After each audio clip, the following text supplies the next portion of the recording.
Hello everyone! So this is my Walgreens haul for this week, June 13 to June 19 of 2021 Walgreens deal. So I only picked some items and most of it are household items. So I did 3 transactions and my opening balance is $10.59 and I used 2 $6 register reward in my haul. So in my first transaction, I did the spend 20 and get $5 Walgreens Cash Reward Digital Booster. And I pair it with my paper booster, the spend 25 and get $7 Walgreens Cash Reward. So I did the buy 3 deal in Tide Liquid and Tide Pads. And it also includes the Dawn Liquid Dish Soap and also the Febreze plug. That price for $4.99. So the Tide is, this is 37 ounce. So I pick one Tide with Febreze and one original Tide. So it's priced for $4.99. And then the Tide Pads, this 16 packs is $4.99 also. So it's buy 3 and get $5 Walgreens Cash Reward. And this is my note in my buy 3 deal. So the Tide Liquid is $4.99 and the 2 are $9.98. The Tide Pad is $4.99. My subtotal are $14.97. I use one Tide manufacturing coupon from P&G Insert, then one Tide printable coupon from P&G website, and then I use one Tide Pods digital coupon. So I paid $8.97 for 3 items, and then I got $5 Walgreens Cash Reward, making it $3.97 for 3 or $1.32 for each item. So that is a great deal.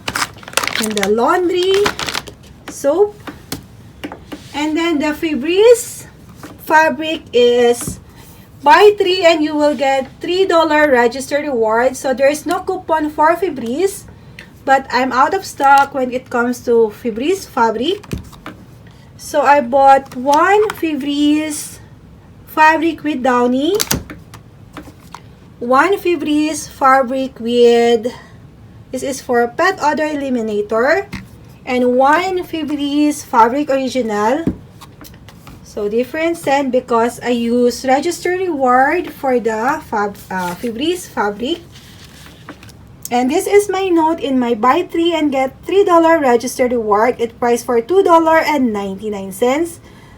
And the 3 items are $8.97. And then I got $3 register reward, making it $5.97 for 3 or $1.99 each.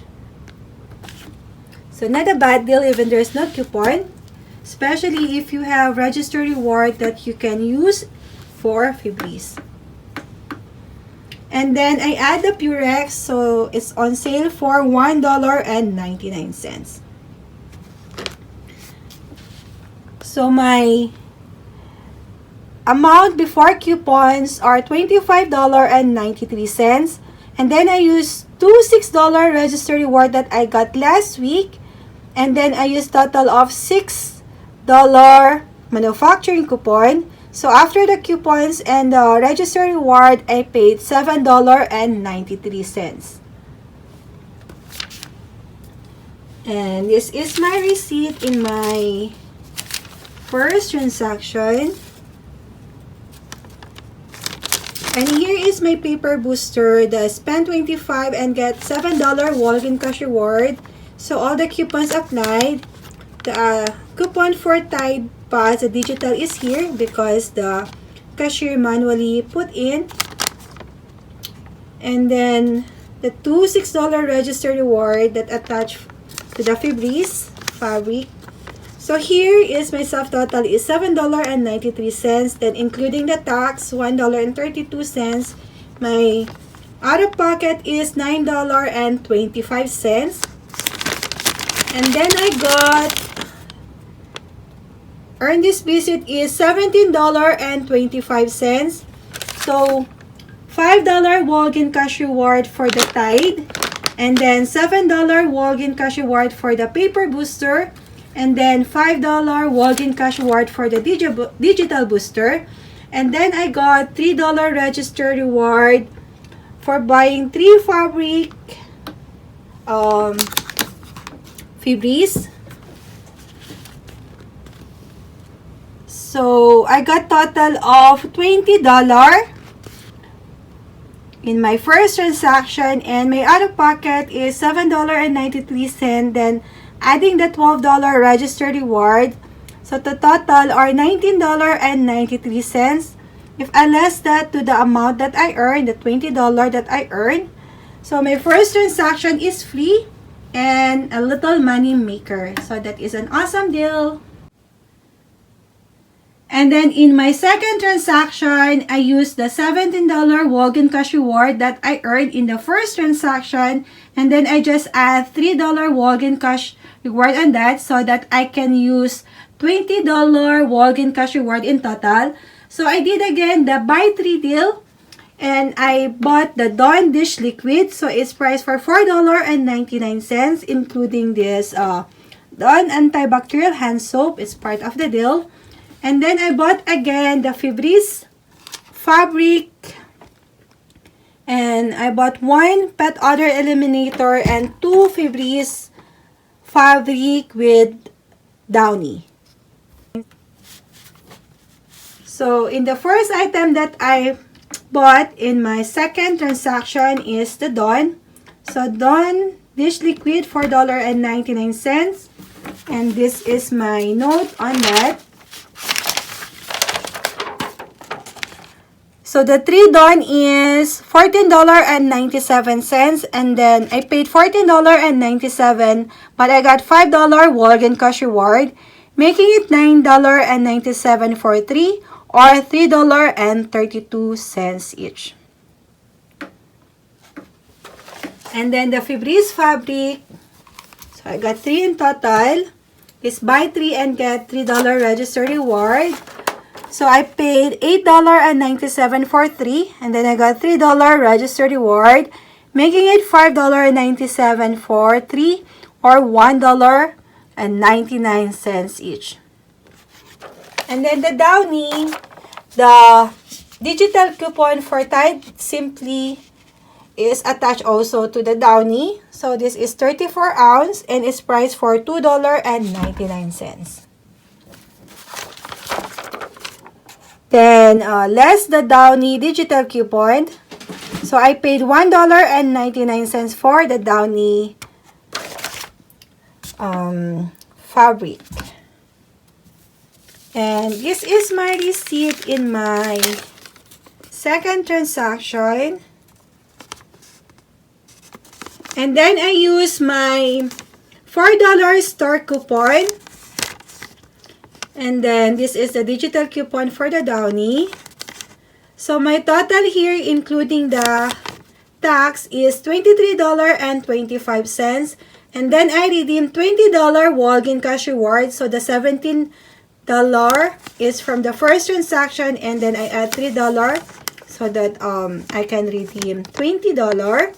So, my out-of-pocket is $3.25. And then, I earn $5.02. So the $5 is from the buy 3 deal for the Dawn liquid. And then the 2 cents is from everyday points. And then I got $3 register reward from buying 3 Febreze that I used in my last transaction. So the $3 register reward that I got in the first transaction, and then another $3 register reward that I got in the second transaction, I used that in my last transaction. So I did again the buy 3 deal when it comes to household. So I got the Febreze plug-in for $4.99.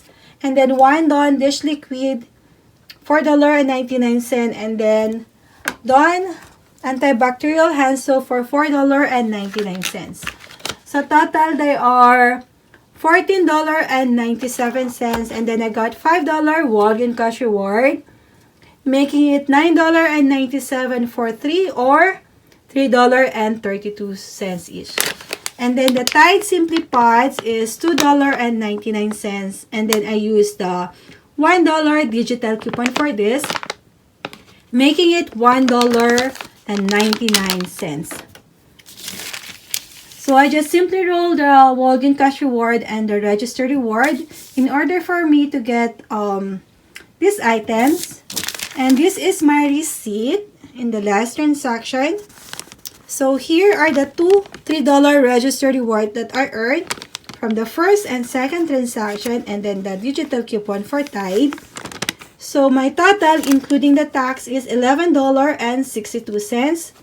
And then my out-of-pocket after redeeming $10 Walgreens cash reward is $1.62. Because I earned $5 in second, and then I still have remaining Walgreens cash reward. That's why I'm able to redeem $10 Walgreens cash reward. And then here, I earned again $5 Walgreens cash reward for buying the 3 items, the Dawn. So my closing balance is $7.93. So I love my haul this week to Walgreens. So I did not bought toilet paper or paper towel. I just focus on buying liquid, dish liquid, and laundry, because those are the items that we usually use in our home, and we wash a lot of dishes. We don't use our dishwasher. We wash our dishes by our hands. So thank you so much guys for watching. So this is almost free haul because I just simply roll the register reward and the Walgreens cash reward that I earned. So thank you so much guys for always watching my couponing haul. So thank you so much guys for watching, and have a blessed day everyone.